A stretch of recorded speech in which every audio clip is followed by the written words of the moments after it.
Here. Director Seamson. Present. Director Zombor has asked to be excused. Director Leonard. Present. That's 3 members present. The chair will now ask the secretary to lead us in the Pledge of Allegiance. The chair invites any members of the audience who wish to participate to do so, and asks that those who do not wish to participate please remain silent during the pledge.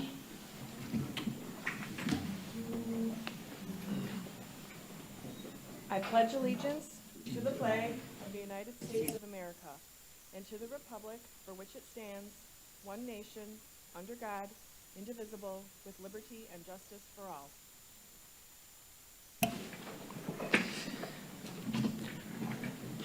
Before we begin tonight's meeting, we will have a short announcement regarding interpretation services for the Spanish-speaking members of our audience.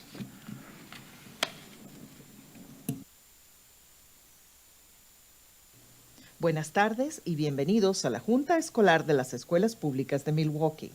Si desea escuchar esta reunión en español, por favor llame al 312-626-6799. Nuevamente, 312-626-6799. E introduzca el número de reunión 608-130-5362. Nuevamente, el número de reunión es 608-130-5362. Gracias. This meeting is being conducted in person from the Central Services Building in order to allow as much public access and participation as possible. This meeting is also being broadcast via live stream on the MPS website and on the MPS YouTube stream, the links to which may be found on the MPS website on the broadcast page. For each of our items of business, we will hold a discussion and public hearing. If you wish to speak, please fill out a speaker slip and bring it to our Secretary, Ms. Koala. Virtual speakers are asked to remain on the platform until you are called upon. After speaking, virtual speakers may follow the rest of the meeting using the broadcast information previously mentioned. When you are called upon to speak, please state your name and spell your last name for the record. For the sake of fairness and to give everyone a chance to speak, the chair reserves the right to limit the length of time allowed to any one speaker. Written testimony will be accepted for transmittal to the board. Send this testimony to the Office of Board Governance, P.O. Box 2181, Milwaukee, Wisconsin, 53201-2181, or fax to 414-475-8071, or email to governance@milwaukee.k12.wi.us. Just as a reminder, Robert's Rules of Orders dictates that all comments should be directed to the chair of the committee. Also, any questions or requests, including those from the public, committee members, or the administration, are to be directed toward the chair, who will determine the most efficient way to address them. For the safety of all and to ensure the good order of the meeting, harassment or intimidation tactics of any kind will not be tolerated. Anyone who engages in such harassing or intimidating words or actions will immediately be asked to cease. If such behavior continues, a recess will be called and the offending parties will be removed from the meeting. Anyone ejected from the meeting may continue to listen to the meeting or access the agenda items online. However, the individual will not be allowed to rejoin the meeting. Also, no one other than the members of the board, designated staff, and those who have been invited to present or participate in items of business will be allowed on stage before, during, or after meetings of the board and its committees. Finally, for our listening audience, if you wish to access this evening's agenda items and attachments online, you may do so by visiting the meetings, agendas, and minutes page of the MPS website. Now let's begin. Madam Secretary, item number 1. Item 1 is an update with possible action on enhancing educational communities and school climate. This is an informational item. Although it has been noticed for possible action, no action is required. Administration. Chair Leonard and members of the committee, this evening we bring to you an update on enhancing educational communities and school climate. This report will focus on the district's proactive strategies for children and school teams through a variety of interventions. To present this item, I have with me Mr. John Jagman, District Discipline Manager, joined by Tiffany Fisher, Principal of Roosevelt Middle School of the Arts. Following the presentation, we'll be more than happy to answer any questions that you may have. John. Thank you, Dr. Posley, Chair Leonard, and members of the committee. John Jagman, District Discipline Manager. As always, we want to center ourselves in our 5 priorities for success, and this work is ensuring that we strengthen communication and collaboration across the district. We are always being mindful of ensuring fiscal responsibility and transparency. We are looking at specifically how this work is developing our staff in an effort to improve district and school culture and ultimately led to increased academic achievement and accountability. For the 2023-2024 school year, we have been utilizing 4 pathways: PBIS tiered interventions, mental wellness, anti-racism and anti-bias, and restorative practices. All elements of school climate and culture in the SIP, the DIP, and school plans are aligned to those 4 pathways.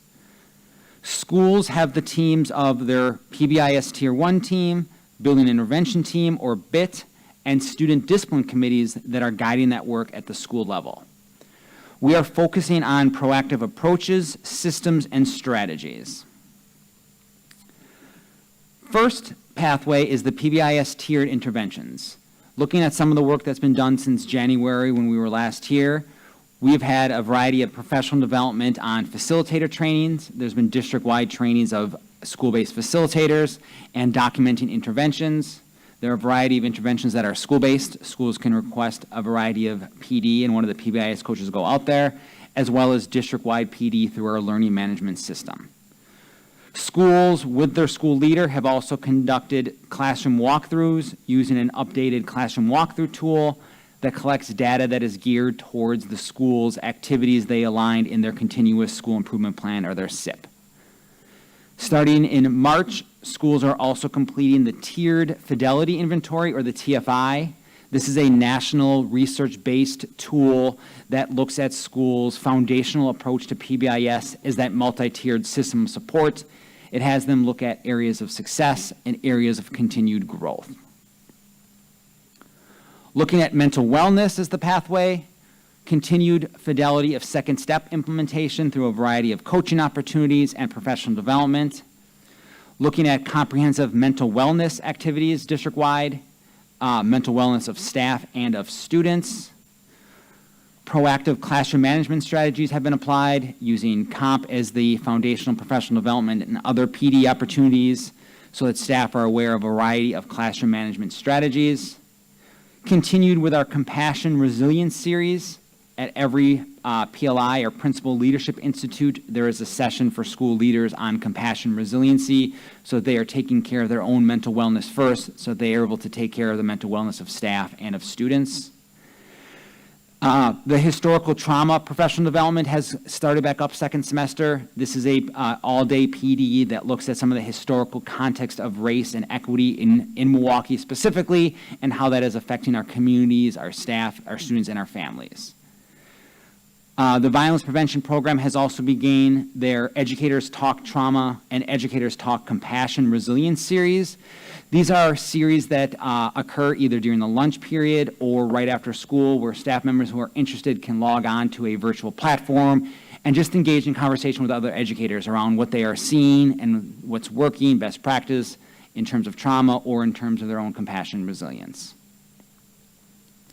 Looking at the pathway of restorative practices, the restorative practices team continue to meet with their exploration schools, which are the schools that are looking at possible implementation going forward, and also meeting with their coaching site schools. And the coaching site schools are the schools that have 20+ hours of in-school coaching from one of the restorative practices coaches. There was a school administrator session on bringing elements of restorative leadership into their schools. So specifically looking as a school leader, what does restorative leadership look like, and what are some of those elements you can bring into your school, knowing that every school kind of has a different culture that they are looking at. The creation and now implementation of day 2 of cultivating a restorative mindset and environment has been created and is being offered. The restorative practices team is creating a 6-part series, a 6-day series around restorative practices. and individuals interested are attending that series throughout the year going into next year, and day 2 is now available. The Restorative Practices team is also looking at Restorative Practices certification through MPS Learning Management System, or LMS. That would be for staff members who complete that full series and have engaged in other work so that they can identify themselves as certified as restorative practices.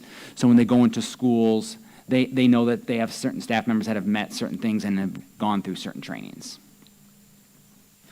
Then looking at the 4th pathway of anti-racism and anti-bias, every month a variety of strategies are shared with the climate equity liaison at each school. In January, we shared best practices on mindfulness and brain breaks and how those can be used school-wide, classroom-wide as a proactive approach to create that culture of learning in the classroom. In February, focused on a best practice from Shiraki Holly called Validate, Affirm, and Build and Bridge, which helps to validate and affirm students and their behaviors and helps to bridge them over to the more situationally appropriate behaviors in a classroom setting. All 30 middle and high schools have student discipline committees. We did a mid-year analysis of some of the themes that they have been discussing. The top themes have been school connectedness, making sure that we have activities, pep rallies, things of that nature so students feel connected to schools.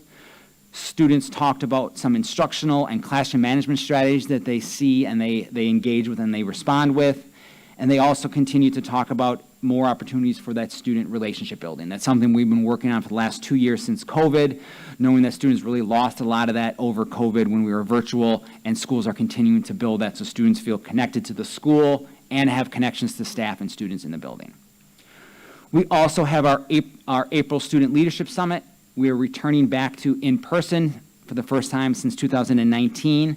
On April 19th, we will be at UW Milwaukee with an in-person Student Leadership Summit for those students on those committees to come together and talk about what they've been doing throughout the year. So each student committee will be presenting a 5 to 8 minute presentation of their work for the year. What is that area of focus? What are their recommendations? What are they seeing working? What additional support do they need? Next, we want to look at courageous conversations about race. We want to mention that we have completed phase 1. We had our 3-year plan, our goal of March 1st, 2024. We have met that goal. We have held 132 sessions since March 1st, 2021. We have had over 9,200 total staff members having attended.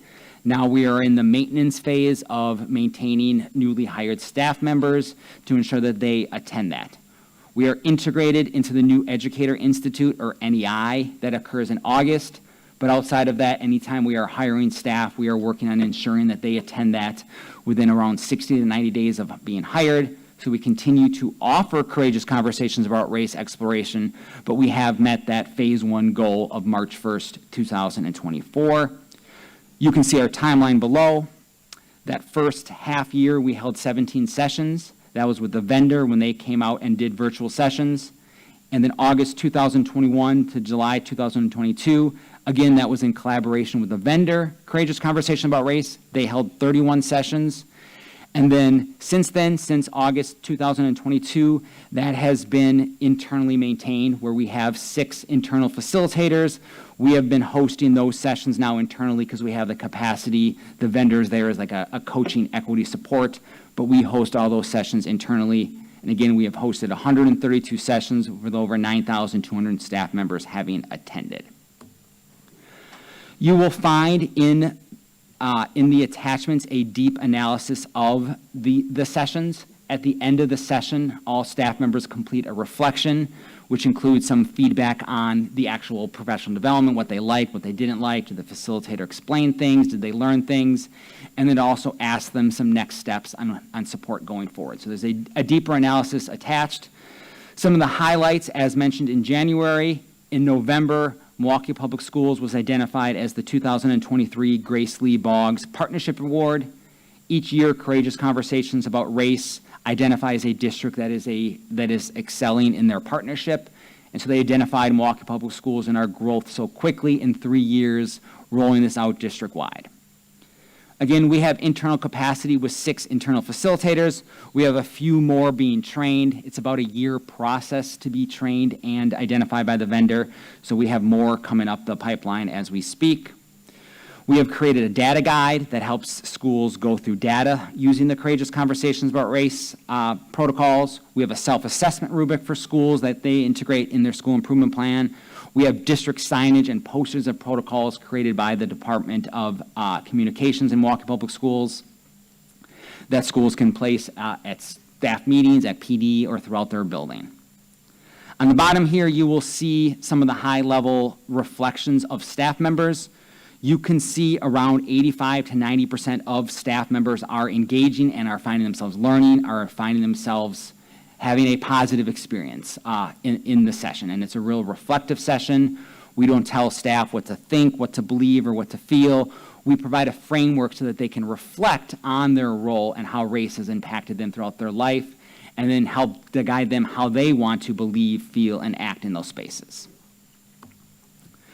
I wanted to highlight some of the reflections from staff members as well. Again, we have a deeper analysis, but looking at some of the staff and some of their feedback, we can see in all my years of teaching, this is absolutely the best professional development class I've ever attended. Thank you for having these difficult conversations. There's certainly more work to be, but this is a great start. This meeting allowed me to really think about myself and those around me. It made me think, feel, believe, and want to do something. I was enlightened by this experience. This was a very interesting course. It gave me different ways to think about race and how I can make a difference in understanding others better. This was the best PD I have ever experienced. I feel it's so important for everyone, especially in racially segregated Milwaukee County, to think about these topics and learn to be uncomfortable. Thank you. This exceeded my expectations. Very good use of my time.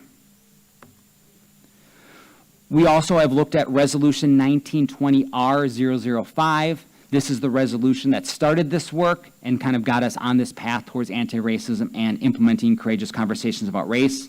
There's a deeper analysis attached as well from our MPS Research and Assessment and Data Department. So we have completed phase 1 of Courageous Conversations About Race. We have met that 3-year timeline. We have created school-based climate equity liaisons, transitioning from that discipline champion, making it more proactive, making it a role that is more looking at climate equity. We have strategic planning alignment. All 4 of those pathways have been aligned to the strategic plan. You can see those attachments as well to this item. Again, looking at each of those 4 pathways and how it is aligned to our strategic plan. And all schools have been provided that in their school improvement plan. We have a school-based self-reflection rubric for schools to look at what is working and what is not working in terms of implementation. Now that we will be offering less explorations, again, because we're just doing maintenance of new staff, we have added additional seminars, including Beyond Diversity, which is the 2-day nationally recognized seminar from Courageous Conversation About Race. We are now trained and certified to offer that throughout the district. We are increasing our use of practitioners. Those are individuals that are on the course to become facilitators. And we have networking opportunities. At least twice a month, we have networking opportunities. Some are virtual, some are in person after work, some are in person out in the community, just for individuals that have been trained to come together and practice these protocols and have conversations. Next steps, again, as mentioned, we have our April Student Leadership Summit.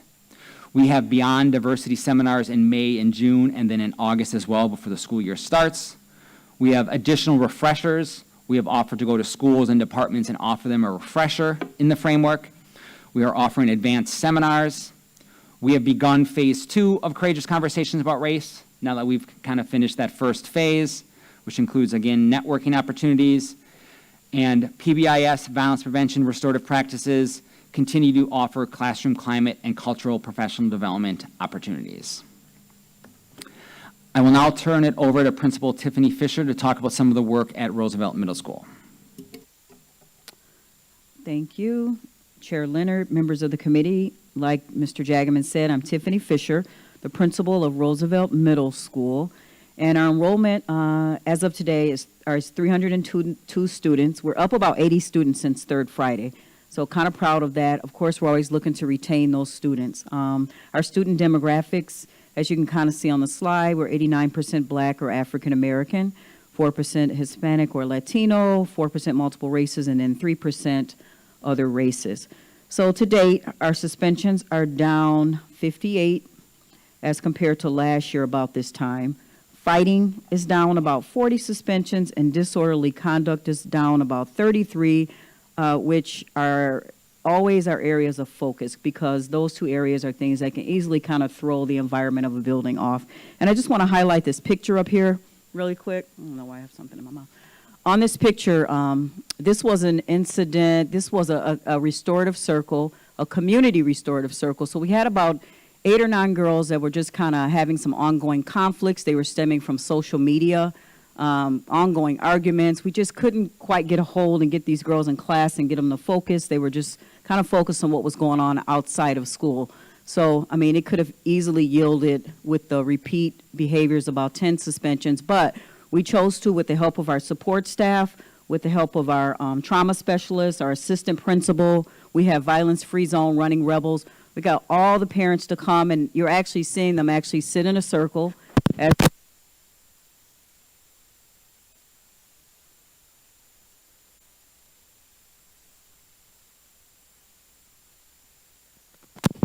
Can you hear me? Okay, sorry. As an alternative to suspension, got them together and kind of talked about what the issues were. And our goal here was to get them to see each other as human beings, kind of empathize. I think social media has kind of caused us to kind of really just not see us as human beings, kind of objectify each other, and not really have those soft skills and those SEL skills to kind of work it out. So this was really successful. Once we got the parents together, we had to send a couple Ubers because some parents said they couldn't make it, but we wanted to make it happen. So we got them in, and we told them that, you know, we have to sit down and talk this out, and it was successful. Got the students to go back to class and finish the rest of their day and the rest of their week. So this was a really good success story for Roosevelt. We are an arts specialty, and I'll talk about some of our other things on this next slide. So at Roosevelt, we kind of, if you look at that first bullet, it talks about us having a 3-tiered approach to infractions. And we kind of adopted this with our partnership when we worked with MPD a few years back. So we always look at ability. Does a person have an ability to commit an infraction? Do they have the desire and then the opportunity? So when we look at that, it makes it kind of easy for us to break it down when we go back and look at where the system breakdown. So if a kid isn't arguing with another student or they do a suspendable offense, we kind of come back with staff members and our assistant principal and even the kids and talk about where it went wrong. So ability, you know, we can't really, everyone has a physical ability to do something. The desire is kind of what we want to focus on, and then as a school, the opportunity is where we kind of implement our strong systems. So that's what that's about. And that second one is that we have something that we have really increase this year versus last year is that we actually have scheduled restorative circles twice a week. So that's scheduled in the home base. So we give sometimes the kids give us topics to talk about. Sometimes we give them topics to talk about. It could be stuff from the community. It could be things from the media. So we have those scheduled. We didn't do this last year, but we schedule it twice a week, all within the home base. And the kids have to physically get in a circle, and we kind of have our support staff join the classes, and everyone is in a circle. Our engineering staff, secretaries join that, because we, again, want to see all people as human. And then that kind of speaks to the desire part of what that 3-tiered approach I talked about. Our violence-free zone is super, super impactful. I cannot stress that enough. As a middle school in the city of Milwaukee, our running rebels, their main focus is to mentor students and to handle mediations. Sometimes students come off of the bus with things. Sometimes there's things in a community. I mean, it could be something that happened at a skating rink, and they are just kind of going at it. But our running rebels will immediately, we call them on the radio, we keep our ear to the ground, and we'll ask them to come and immediately step in and mediate. So they're doing about maybe, I would say 15 to 20 is an average amount of mediations on a daily basis, and they're 99.9% effective. The students are able to talk it out and go back to class. So that is one of our biggest flex at Roosevelt Middle School. Systems. I cannot stress that enough. If I was talking to any new principal, I would say your biggest thing you want to do, especially in a middle school, is make sure your systems are flawless. Make sure you're always going back and analyzing it. And then when you are designing your systems, you literally have to drill down and say, this person should be in this area, this is the action, and this is actually what is needed to be said in every area of the building. So we have systems all over, and I think that's takes away, when you talk about that opportunity, like I said before, systems are something that really kind of refines how you do things in your building. Also, our students at Roosevelt move as a cohort, and we have an escort system. So a traditional middle school, you open up the doors, you know, kind of how we did back in the day and go to your next class. We kind of have kids program where they're moving as a family from class to class. The teacher escorts them to that next class, and they literally are handing them off to the next teacher, whether it's one of our arts classes, whether they're taking a restroom break. So we move as a cohort, and we're an escort system school, so we think that's been impactful as well. And then the last point on there is our buddy classroom system. Sometimes students need a break, the teacher needs a break. So before it gets to, you know, where it's a conversation where everyone is kind of wound up, we will, the teacher will say, hey, can you go, they'll come to the door and say, can, you know, this child be escorted to a buddy room? They get there and it allows them to kind of, you know, again, that desire piece. They can think about what happened, plan a restorative conversation like we've heard about, and there's literally like a script that they have to follow. What did you know, and the teacher has to engage in that before the kid goes back to the classroom, and that's effective as well. Because we want kids to be in school, and we do recognize that behaviors are escalating, just the sign of the times, but we want them in school, and we're the adults, so we have to kind of teach them. We want to kind of stay ahead of the momentum as behaviors escalate. We want to make sure we're always getting ahead of, you know, with our systems and our three-tiered approach. And this next slide really quickly is about a few more things that I just wanted to highlight. The top one talks about our reentry plan, including a restorative conversation. So this is just where we're documenting anytime a student is removed from the learning environment, whether it's to take a walk or go visit our school psychologist or our social worker, they have to go in and document, you know, what the student said, what was the issue, how much time was spent out of class, and then what skills did we give those students, what tools did they put in their bag to go back to class. So it may be something like, I'm going to raise my hand, I'm not going to yell out my dislike to the teacher, I'm not going to get into it, you know, with the student. So that's documented, and then we look at that as a learning team. And all of these strategies are in our school improvement plan. We also have sensory brain breaks scheduled within a day, and those are for our students that are a little bit more active. They come in, sometimes they're transferred in, and we don't expect kids to kind of sit there with their hands folded all day, but we have students that are a little bit more active. So we have a couple of staff members where we actually, on their schedule, when they come in, their schedule may look something like 9 o'clock, go to room 206, get out, you know, Mr. Carson, or get out Brad, and, you know, walk them around, ask them how his day was, shoot the football with them for 5 minutes, and then take them back to class. So those sensory breaks for that staff member is really, really, really key, and it cuts down on it. It's just a preventative measure where, again, we're taking away the desire for the kids to kind of, you know, we're leaning into whatever mental state they are in for that day. Another thing is this, our arts, some of the arts that we have at Roosevelt that, why do I keep touching this, that we offer by vendors. So we have a drum line, we have jazz, piano, guitar, we have shoe design, we have theater, a robust theater program, all types of music, we have stained glass, pottery, and other things. And we just feel that we're at Roosevelt, when they come in, it's our job to validate the experience of the kids through the arts. So we're able to offer all of that, and we feel like at Roosevelt, if we didn't have those arts, we just wouldn't have any identity. We'd be another traditional middle school. So I work really, really hard over the summer. A team comes in, and we interview people and get them and ask them if they're up for coming in to kind of, you know, give their gifts to the kids, and then we kind of bring them on for the year. So that is something that has been really key, and it's good to see those kids in a different light when they're engaged in those various arts.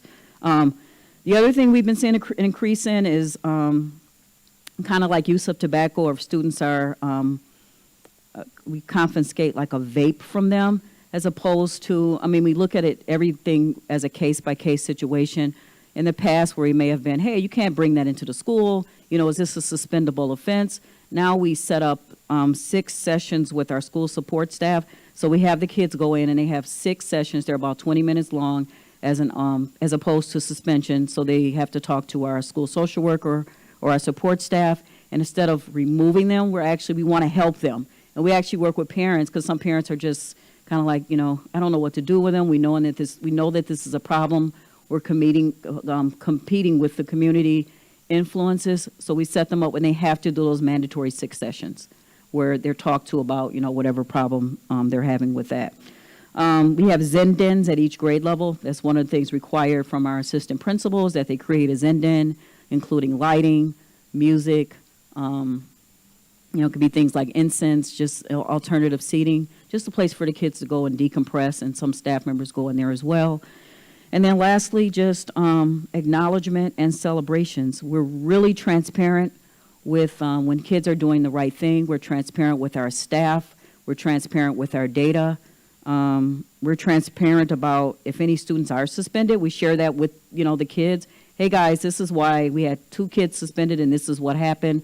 And this is, what do you guys think? What do you guys think about? Is that something that, we need to work on? So we really try to analyze and do some metacognition with the kids about infractions. So those are just a few of the things that we've done at Roosevelt. Some are the same, some are different than we've done last year, but I think it's had an impact on our suspension rate this year. So thanks. Chair Leonard, members of the committee, that concludes our presentation. We are now open for any questions you may have. Committee members, before we get your comments, I'm wondering if we can get our public comments done first, if that's okay with you? Okay. Mr. Chair, we had 2 virtual speakers registered for this item, and then you have 2 members of the audience that also wanted to So let's speak. start with the virtuals.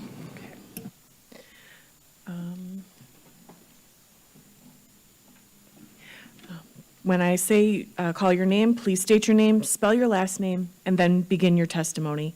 The first speaker on the virtual platform is Kelly Lempa. Kelly Lempa, Lempa. Good evening. I'm a member of MICA ETF and ARWE. Tonight we heard a little about the progress made towards Resolution 1920R005.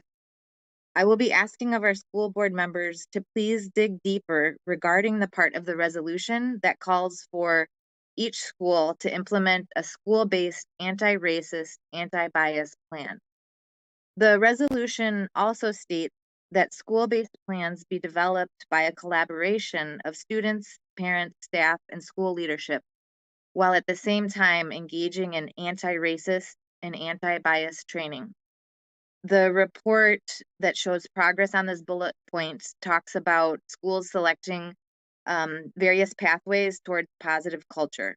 Schools were able to choose different pathways, either anti-racism, mental wellness, PBIS, or restorative practices. The report states that 6 schools chose an anti-racism pathway, while 84 schools chose PBIS, 11 chose mental wellness, and 26 chose restorative practices. With all due respect, why are all of these pathway options being considered as anti-racist, anti-bias, school-based plans? PBIS, mental wellness, and restorative practices, while really great systems or programs, do not specifically address racism and bias. The progress reported on this point is not meeting the resolution's requirement then of having all schools implementing a school-based anti-racist, anti-bias plan. The report also fails to mention where there has been collaboration of students, parents, and staff in developing these pathways. From this progress report, it is evident to me that as a district, we have work yet to do. To our school board members, please insist that further work be done throughout our district in the creation and implementation of school-based anti-racist, anti-bias plans. What is being presented tonight as progress on this part of the resolution just begins to scratch the surface. Thank you. The next virtual speaker is Angela Lucas Foley.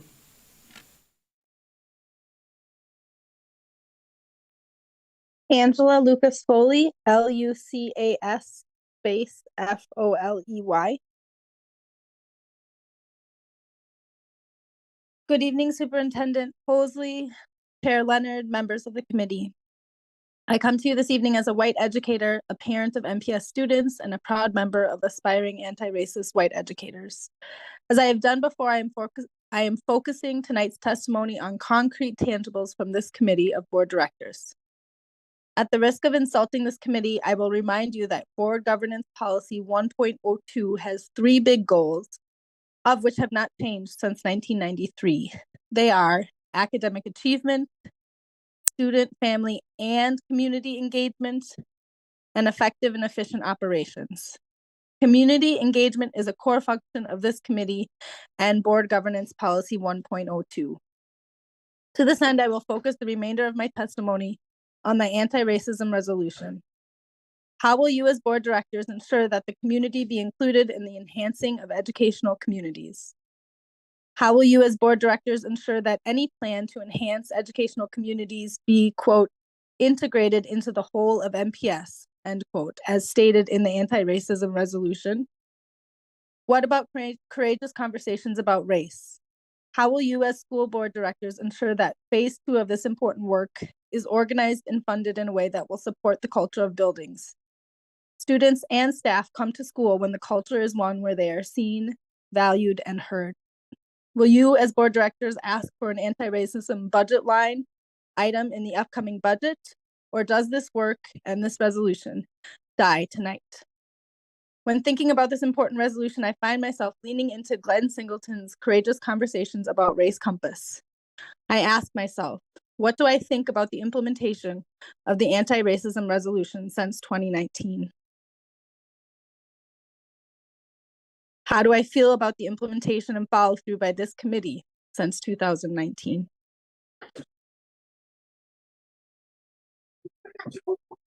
How should this resolution be coming to life through this committee?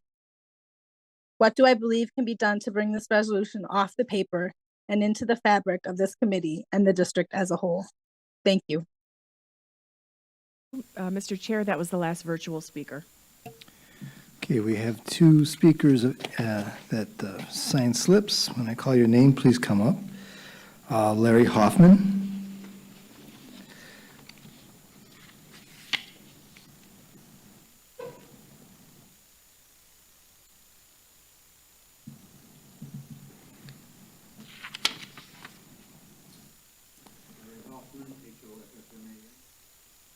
Education Task Force. Do I need to start again? Nope. Okay, you're good. Okay. Ms. Fisher, Roosevelt sounds great. I may have a new student for you before long. I'd like to speak briefly about this district's process for responding to the concerns of constituents, particularly of those constituents who study the issues and form credible, detailed questions and ideas about those issues. At January's meeting of this committee, members of MICA and ARWE asked you to examine at least 4 things relevant to building racial equity. First was your follow-up to Courageous Conversations. Second was your attention to students' voices in the past and in the future. Third was finding out how other city districts have succeeded at racial equity. Fourth, ensuring that departments and offices here are encouraged to work together. 2 of you directly asked administration to look into these. Thank you. In February, we sent you a copy of our testimonies and the survey questions that we developed. I believe you have them in your packet today. Since then, we've heard from one PACE member who shared our concerns, but we have not been contacted by anyone from administration until today. Today, I received a perfunctory email from Board Governance stating, "Your concern has been addressed." That is not the way to encourage community engagement or trust. How have our concerns plural, been addressed? Was it by studying them and replying, or by carrying them out as a whole or in part, by discussing them with staff members, or by placing them at the bottom of the inbox? Who is addressing our concerns? Is it Board Governance, the superintendent, a department head, Mr. Jagaman? I have scanned through the 9 files attached to this agenda item and read several sections in depth. The monthly data review shows that there is still a big disparity between our African American enrollment of 50% and the portion of suspended kids who are African American, 78%. But I don't see adequate answers to our concerns. How about starting by inviting members of the community and the press to the Student Leadership Summit? Thank you. Thank you. Our second speaker, Quentin Claybon. Hi, thanks so much. Quentin Claybon, Klabon. 2 months ago, the committee spent a handful of minutes on the data within the Enhancing Educational Communities and School Climate Report. That, plus the change in frequency and format of the reports from previous years, made me wonder how suspensions this year compare to the last two post-pandemic years. I've heard that schools in all sectors still deal with major behavior issues, and I want our city's children to succeed. I apologize if any of my calculations are incorrect. However, I believe that suspension rates are up 15% this year through February compared to last. We are on a pace of 25,000 suspensions, which would be higher than any year in the past decade. Racially, it is equally driven by Latin and Black students. However, the really surprising thing is the grade level change. Elementary school suspensions are up 45%. Middle school suspensions are up 12%. High school suspensions are up 11%. While 6th through 10th grades are always the highest years, 4th and 5th now appear to be high as well. That is very troubling. I will note that 8th grade and 12th grade suspensions went down from last year. It also makes Principal Fisher's efforts even more amazing, probably a 20% disparity from compared to other middle schools. So thank you so much. There are explanations for this. Mental health problems, increased learning disabilities, lack of acculturation from staying closed during the pandemic, students returning from suspension too soon, or less experienced, more reactive staff due to the ongoing shortage we're all going through. I'm not even saying this increase is necessarily bad. Maybe students are being chronically disruptive or violent more. Maybe pandemic effects have built to a breaking point. Maybe there is more net learning occurring with kids without disruption. Do not decrease suspensions this spring just for the sake of it. However, this seems notable and grave. The committee should be talking about it in the open, and staff should contextualize their work within it. I cannot imagine the stress the staff is under, but if the reality on the ground is turmoil, then the solutions talked about previously take on a new and urgent importance. Prayers for the families and for the district staff, and I hope you all discuss this data. Thank you. Thank you. Committee members, do you have comments, questions, or anything else you'd like to say?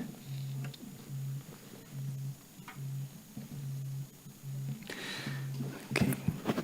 Director O'Halloran. Thank you, Chair Leonard.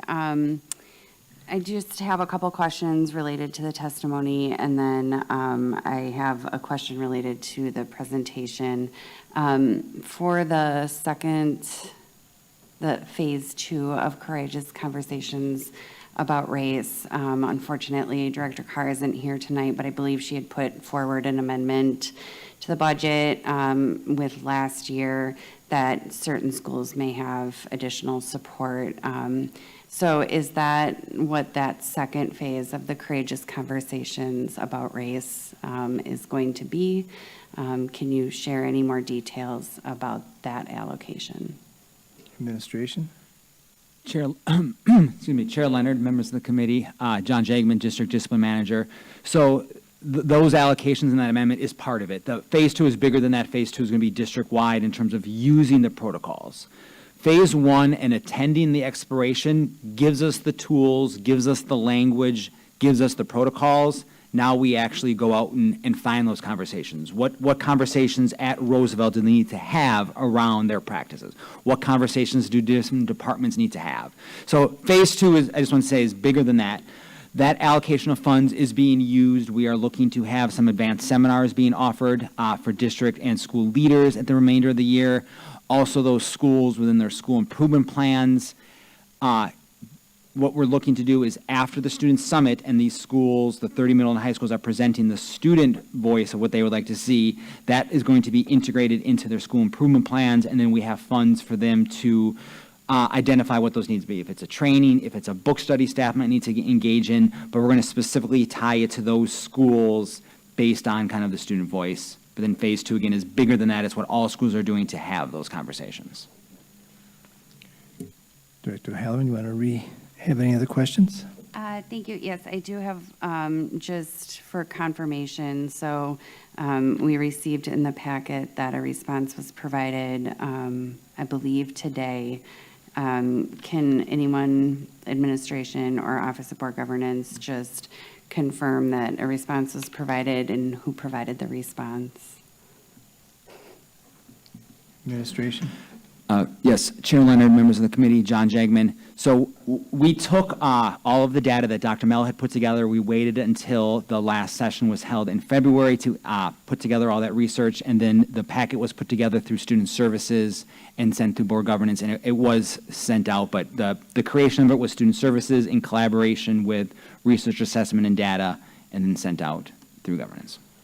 And, Mr. Chair, if I can just continue with that. Once we received it from the administration, we had initially sent it to the administration as a constituent concern.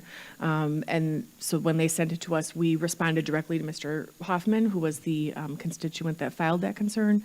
And then you have it in your comment packet as well. Anything else? One other, I don't know if you're prepared to discuss, so thank you for that confirmation, I'll just say, and I know that Office of Board Governance has had a couple of vacancies over the past couple of months, so I know, I want to thank our constituents for their patience. Sometimes it might take a little bit longer, but we're working through all of those constituent concerns that we receive. And then just finally, I don't know if you're prepared to discuss like overall suspension rates tonight, but if administration would like to speak to any of the issues that we heard in testimony, that would be great. Chair Leonard, members of the committee, John Jagman. So I'm not exactly sure which calculations the constituent had in front of them, but looking as of through February 29th, 2024, we have suspensions up 6.94% from the previous year. When we present at the school board here, we are presenting total suspensions. And sometimes in spaces that can be conflated with suspension rate, which is the number of students divided by enrollment, which can vary. We always present total suspensions, which indicate there might be students that have more than one suspension. So we do monitor that monthly. We did have a peak this last November and December, where November and December of this school year were higher than last year.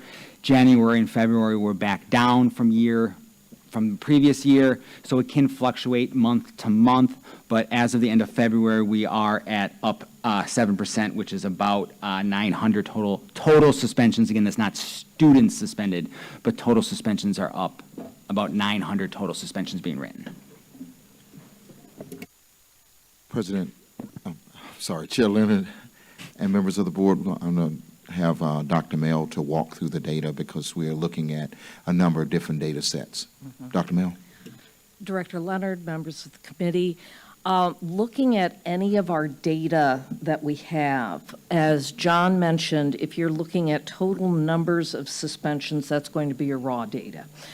We also in the district look at a variety of things. We look at year-to-date suspension rates, as John described. We look at year-to-year. Some of our reports are month-to-month. The calculation is not a simple percentage.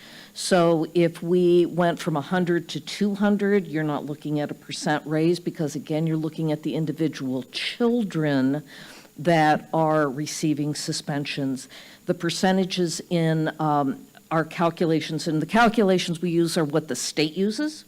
So those are not defined by MPS. These are common to our state and how we report data. But then you're looking at the number of children, and that data we don't always present the number of children. We present the rough number of suspensions. So when we talk about rate, our rate is actually down.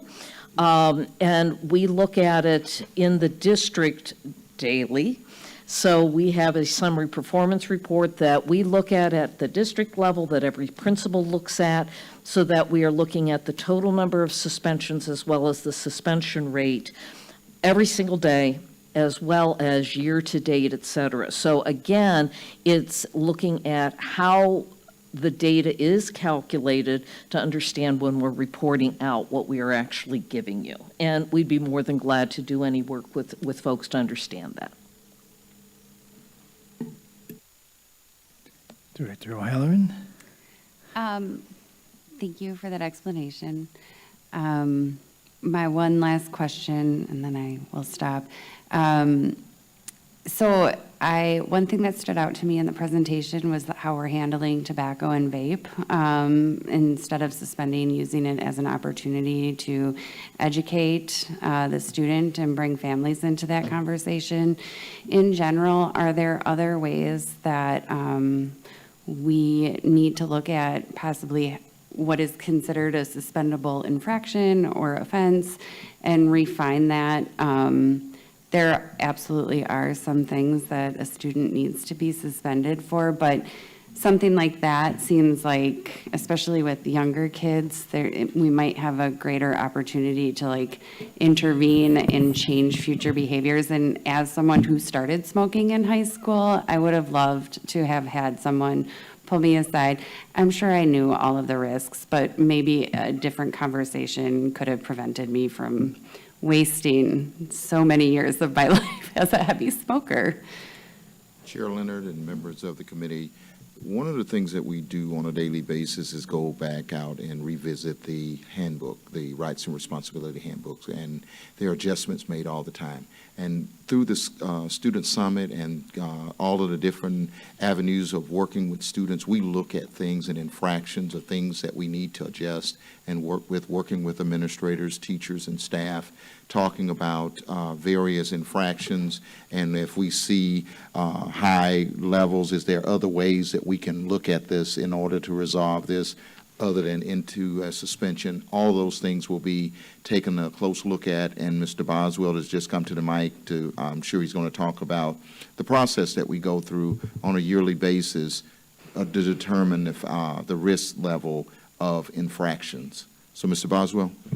Yes, Chair Leonard, members of the PACE Committee, Matthew Boswell, Senior Director of the Department of Student Services. Yeah, just to expand a little bit on what Dr. Posley just mentioned, we do have the citywide convening of our Student Code of Conduct. During that time, we allow members of our community, central services staff, as well as community organizations to weigh in on our Student Code of Conduct and our coding.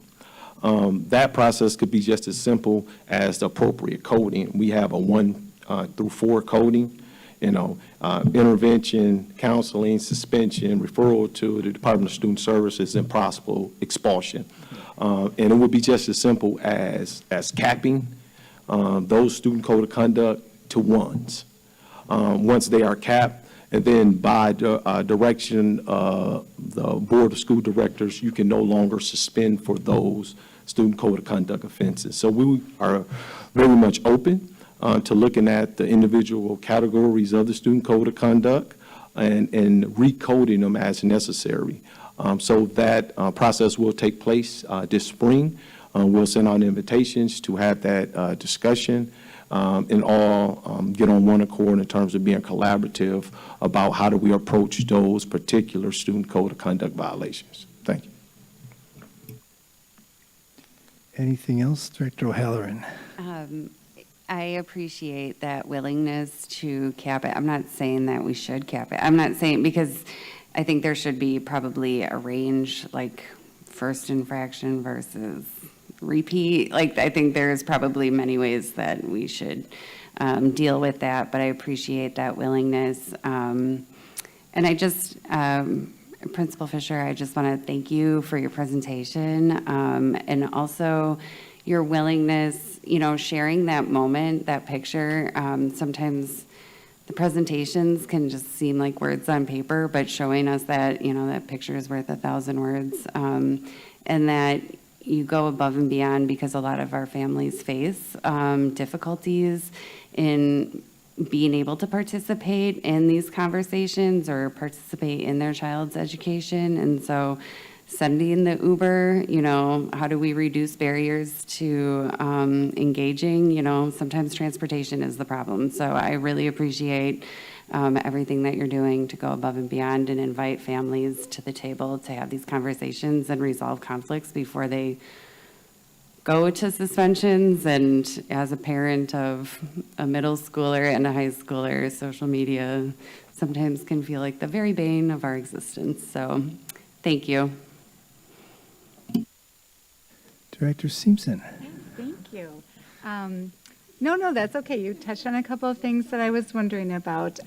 So one, the student voice, it's nice to hear how we are incorporating that in a variety of ways, both at the district level and the school level, to address some of these issues. From the feedback from the staff who has participated in the Courageous Conversations, it looked like we had a very high rate of people who are really interested in continuing that work, which kind of gets back to the resolution.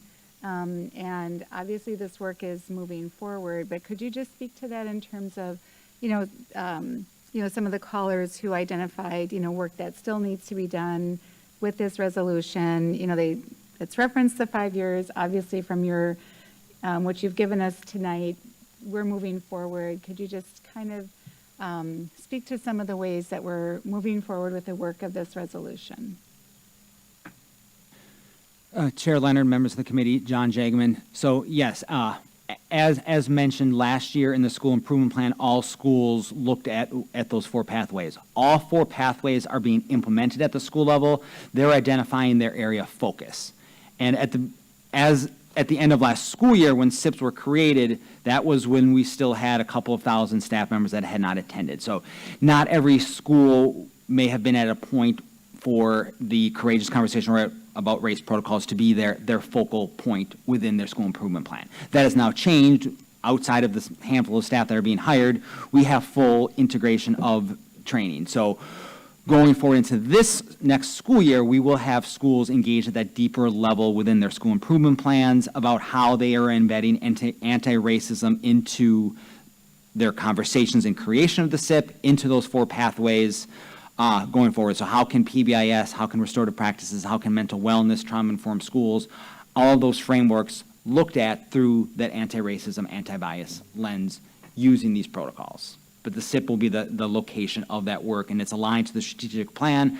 Outside of annual updates, those 4 attachments are how those 4 pathways align to the strategic plan. So it's just a matter of leveling those up through that lens of anti-racism. Thank you. Yeah, thank you for addressing the 4 pathways and how it sounds like those will all be directly tied to anti-racism in our schools. Okay. And then just as a firm believer in mindfulness, I'm just wondering because I know years ago we did have people in sort of providing some training. Could you just kind of give an update on where, is there training currently happening, or is it just we've trained a certain number of people and that information is there as, part of the toolbox to draw from? Chair Leonard, members of the committee, yes, violence prevention program still houses the mindfulness. There is, all of them, like with all the work, integrate mindfulness, but there is one full-time member of violence prevention program who she focuses on mindfulness. So we did work with vendors, that was right before COVID, about 4 or 5 years ago, to provide training, but now we have internal capacity. We have a networking site, a Google site with all different resources, videos, things you can download. But then all of the, hey, our school wants additional professional development, violence prevention program internally has that capacity, and they still go out and offer that professional development.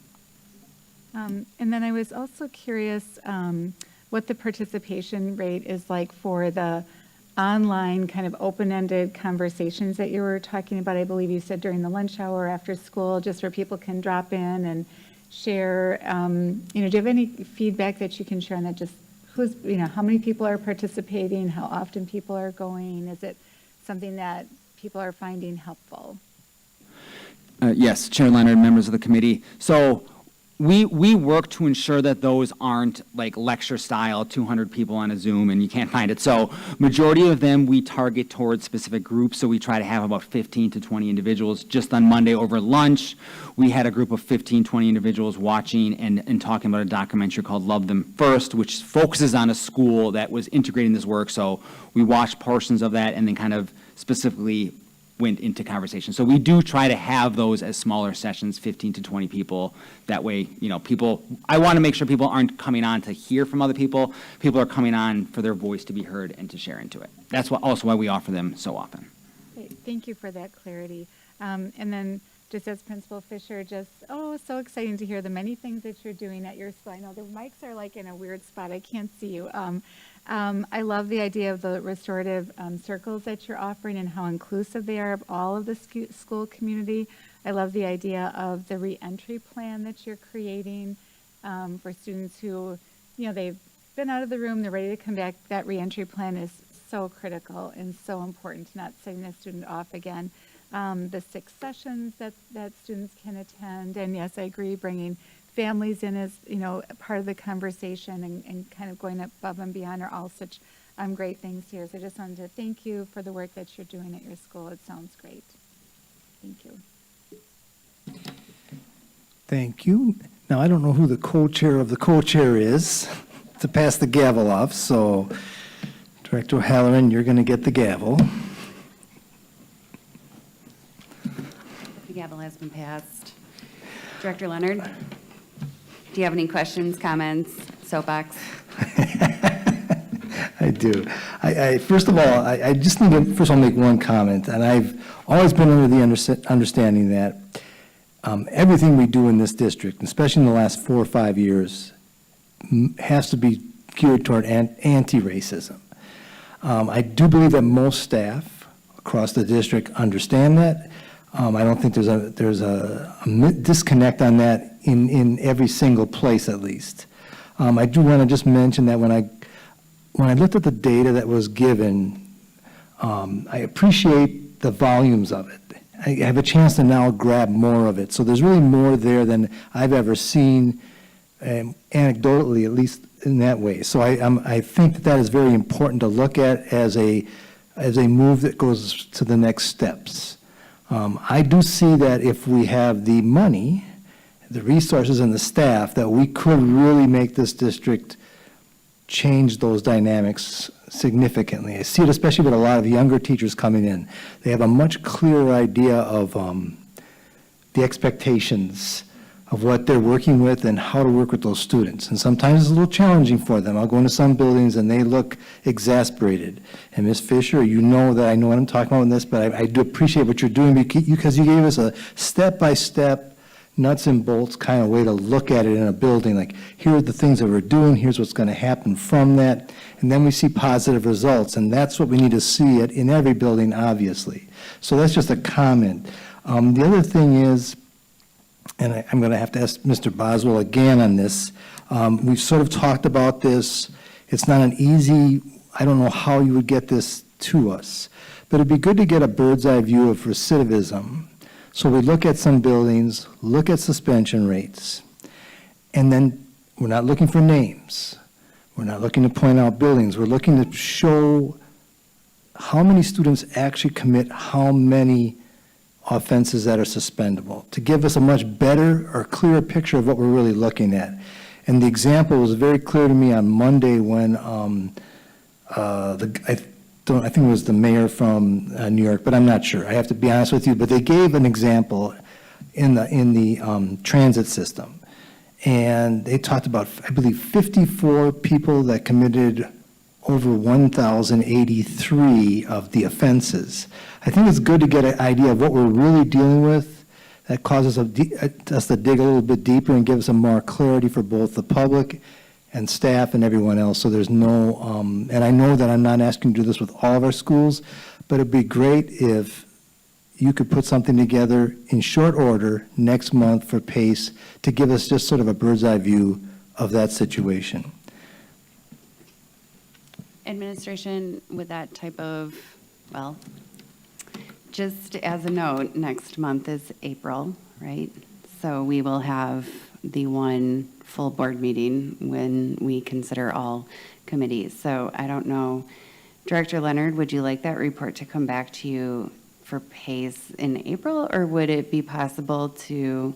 Wait till May? Just trying to think through the nuts and bolts on this. You got it. May is fine, but as long as we get something that we can actually present to the public. Halloran, members of the board, yes, we will be more than happy to present that item to you Thank you. in May. In May. In May. In May. And perhaps, because I'm not exactly sure, I feel like I know what you're asking for, but if you could provide the specific, if you're looking for one school, or if you're looking as an anonymous example, or if you're looking for several schools, or if you're looking at the district, like, I'm just trying to think of if I were tasked with preparing this report, I would like to know exactly what you're asking for so I can meet expectations. I think it would be good, in my mind, and I don't know how much work this is, I'll be very honest with you, but it would be, obviously, I'd like to see several high schools, several middle schools, and maybe several, so maybe about 9 schools altogether. I don't know how much work that is. It all depends on the numbers of those buildings. Administration? Chair Halloran, members of the board, we could do 3 elementary, 3 middle, and 3 high, Okay. Thank you. and we will randomly select. Okay. And that will be all anonymous and not linked back to a specific school. Correct. Director Leonard, do you have any other questions or comments? Nothing else, nothing at all. Okay, with that, I'm going to go ahead and pass the gavel back to Chair Leonard. So noted. Madam Secretary, next item, please. The next item is item 2, a report with possible action on family and community engagement, family leadership organizations. This is an informational item. Although it has been noticed for possible action, no action is required. Administration, when you are ready, may you present the item, please? Chair Leonard and members of the committee, Keith Posley, Superintendent of Schools. The item before you on this evening's agenda is a report from the Department of Family and Community Engagement regarding our parent coordinators. This evening, Darrell Hall, Family and Community Engagement Specialist, will present the item, joined by Latasha Holt, who is the parent coordinator from Browning School, and Dakia Golden, member of the Family Leadership Organization. Following the presentation, we'll be more than happy to answer any questions that you may have. Darrell, go ahead. Thank you, Dr. Posley. Good evening, Chair Leonard, members of the committee. My name is Darrell Hall. I am the Family and Community Engagement Specialist with the Department of Strategic Partnership and Customer Service. This evening, we are pleased to provide you with an update on the work within the department relative to family and community engagement. Our report will focus on the successful efforts of Browning School, the parent coordinator, and their family leadership organization, commonly called FLO or FLO. In addition, we will discuss some important functions and best practices that all parent coordinators use to engage families in the district. As the district focuses on the 5 priorities for success, family engagement is crucial across all 5. This report aligns with priorities for improving district and school culture and strengthening communication and collaboration.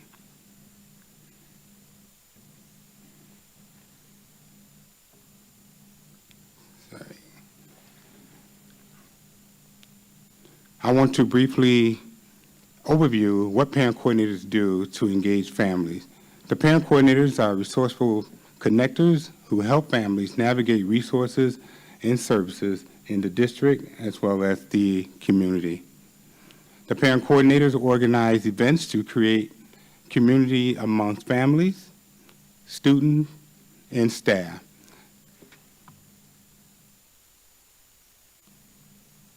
I'm sorry, I think we're missing a couple slides. Mr. So- Chair, I can try presenting from my end. I think the slide you're looking for is in the attachment to the item that's on the public board site. Okay. I can do that. Yeah. There we go. There's the slide. Thank you. Yeah. Teamwork makes the dream work. Yep, so in this slide, I want to briefly describe the parent coordinator's best practices. To partner with families and schools, they leverage time and resources for both to support their school. In terms of communication and outreach, the parent coordinator facilitate regular meaningful communication in families via newsletters, text messages, personal phone calls, etc. They frequently disseminate information regarding school events and important district news. The role of the parent coordinator is multifaceted. They focus on strengthening the family's school relationship, actively engaging families, creating a welcome environment, and partnering with family to be academic partners at their child's school. Another essential practice of the parent coordinator is gathering input from families in the community, ensuring that their perspectives are considered. Whether it's from a survey or talking with families, the parent coordinators use multiple approaches to get their feedback. So tonight, we have the privilege of hearing from a dedicated parent and a valued parent coordinator on their efforts to engage families successfully at their school. Latasha Holt is the parent coordinator at Browning. She is an essential point of contact for her school's family and is instrumental in managing partnership and ensuring the family's voice at her school. She is here to talk about her key strategies of engaging and building relationships. The principal once said, Ms. Holt is the ultimate connector who builds relationship and trust that empowers family. In addition, I am pleased to introduce Dakia Golden. We will have an opportunity to hear from Ms. Golden, a passionate advocate, involved parent and academic partner, and chair of the Family Leadership Organization. She will firsthand share her experience and perspective on the school's FLO. First, you'll hear from Ms. Holt, and then after Ms. Holt, you will hear from Ms. Golden. So I'm going to turn it over now to Ms. Holt.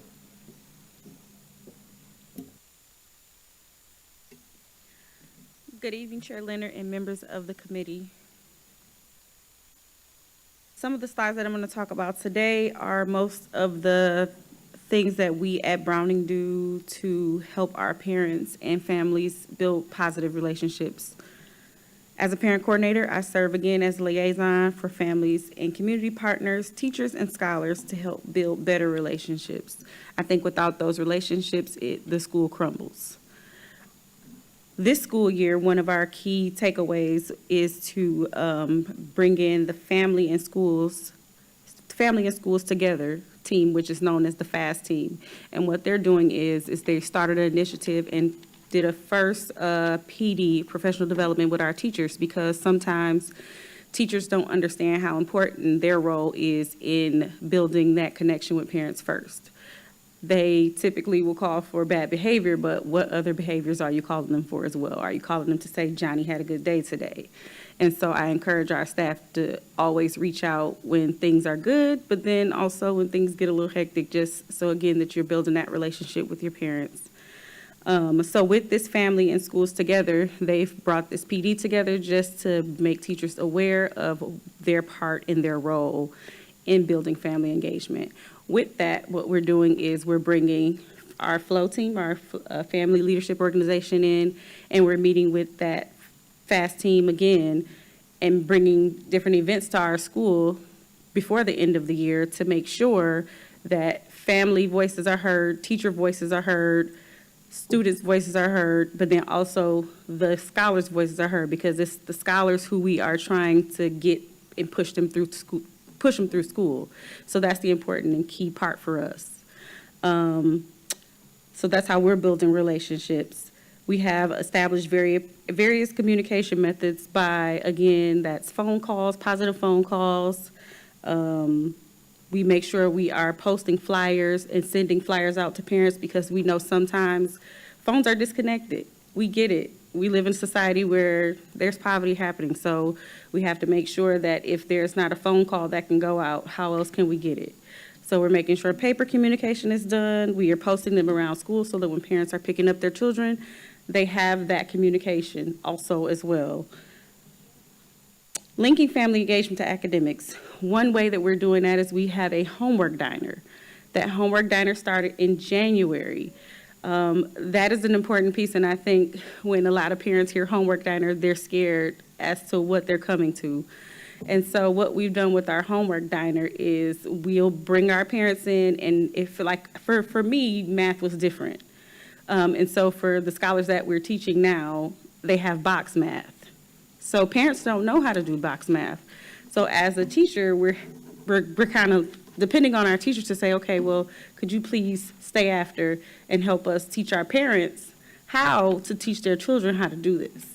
And we've gotten a lot of feedback on this, and we are still working with Silver Spring Neighborhood Center, who is our great partner. So for parents who don't have their HSCD or GED to also go back and get that as well, so they do know how to better assist their children. So those services they just started in January, and we will be finishing our last Homework Diner in May. But our effort for that is that our STAR scores and other test scores will go up within the coming year for that. And then our parents will also know how to help their children during the school year next year. Improving relationships with teachers in school, that's where, again, the FAST team comes in at, because, again, there is no engagement if your teachers and families are not working together. So that is a very important piece for us at Browning, and we are doing our best to make sure that teachers are aware and parents are aware, but then also our students are in the middle of it, kind of cheering on both parties, because that's the important piece. Better understanding of how to support their children. I think for Browning, again, the piece that Silver Spring holds with us, that's the piece in the glue that holds us together.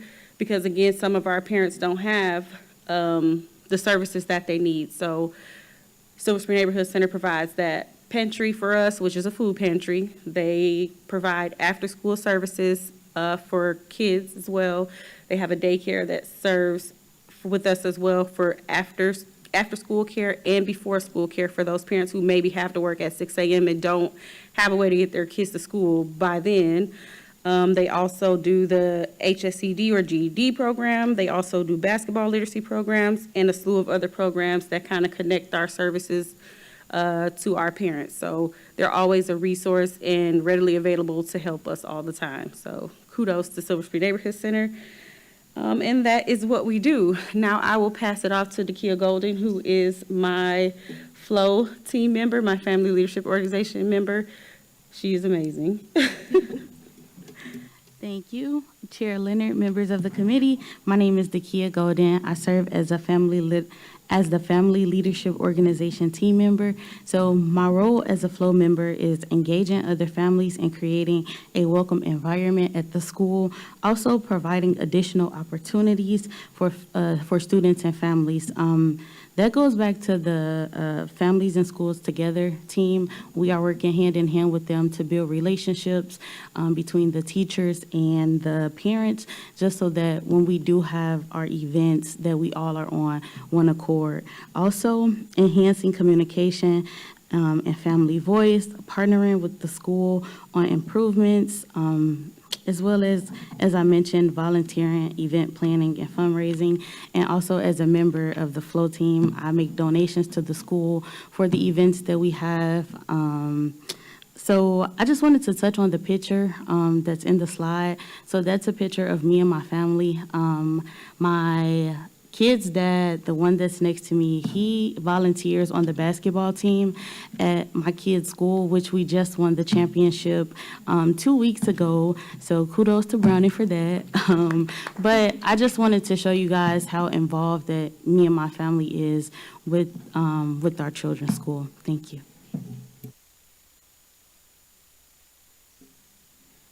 Thank you, Ms. Golden and Ms. Hope, for your presentation.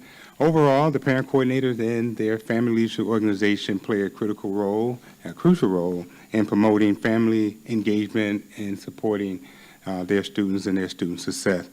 To provide a platform for parents and caregivers to actively involved in their child's education to contribute to the overall improvement of the school environment is crucial with these two components. So this concludes our report, and we'll be happy to answer questions that you may have at this time. Madam Secretary, do we have any virtual? Mr. Chair, we have no speaker requests for this item. Okay, then we can go right to our questions.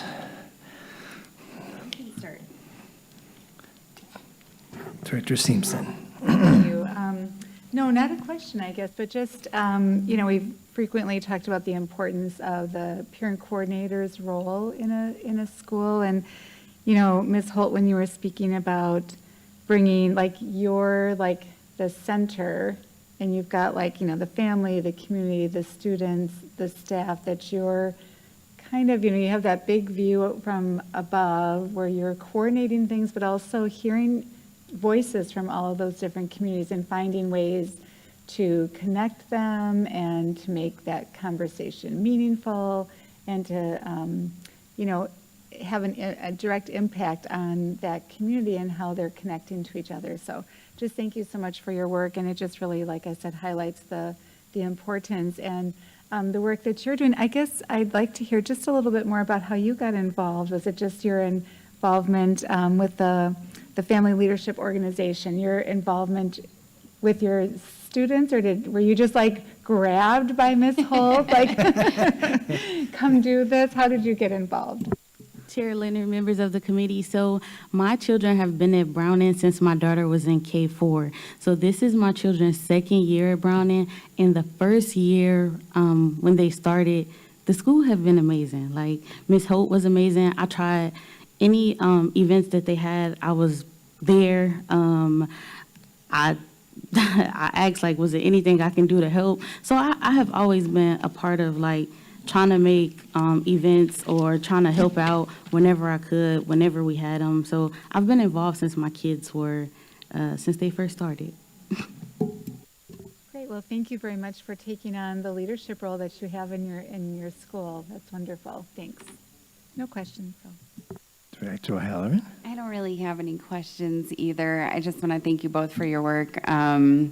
I got a text from my parent coordinator at my daughter's school earlier tonight about our SEC meeting. I will say Reagan, they send out, they're don't send your ninth graders tomorrow. They call you, they text you, they email you, they make sure they go every way. Don't send your ninth graders because today was the ACT, so it was just a juniors report day. So just in case anybody is listening and thinking that our schools are not encouraging our children to attend, they are just not on their off days. So I appreciate all that communication because sometimes, there's a lot of information that we can get, from various stakeholders, right? So being able to get that critical information is really important. And I will say having an active parent base makes the difference as another parent, with at my elementary school, my daughter's K-8, we have a potluck game night and having parents show up and just kind of that informal breaking bread together, playing games, whether it's the homework diner or stepping up for leadership with athletics. It just makes, it has a different feeling when you have a very active parent base. And so thank you for your service. That's all. Just thanks and much gratitude. Thank you, Director O'Halloran. I'm going to pass you the gavel. Director Leonard. So one question for Ms. Holt, just out of curiosity, what's your average attendance for the homework diner?